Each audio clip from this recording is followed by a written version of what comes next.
Hello everyone, today I will take you to learn about the killing in PCB manufacturing, optical imaging.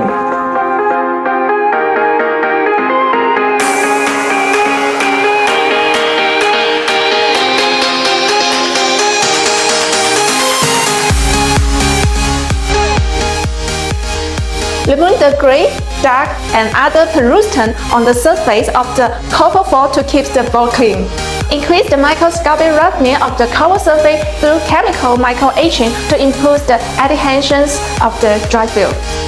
Dry film is the medium for transferring circuit patterns. Through heating and pressure, the dry film is tightly attached to the copper-clad board to be processed, preparing for subsequent pattern transfer. The photosensitive dry film covering the copper foil is irradiated with ultraviolet light or laser to cause photopolymerization, or photodecomposing reaction of the dry film in the exposed area, thereby transferring the circuit pattern on the file to the PCB copper foil substrate to generate a stable attachment. The dry film is exposed to the ultraviolet light and polymerization occurs in the exposed area. The dry film in the unexposed areas remains soluble. The dry film in the unexposed area is dissolved through chemical treatment to form an anti-etching pattern consistent with the design.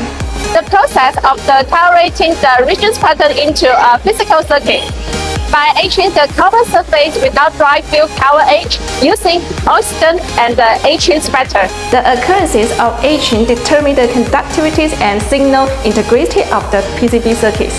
Today, the introduction of optical images ends here. Thank you for watching and see you next time.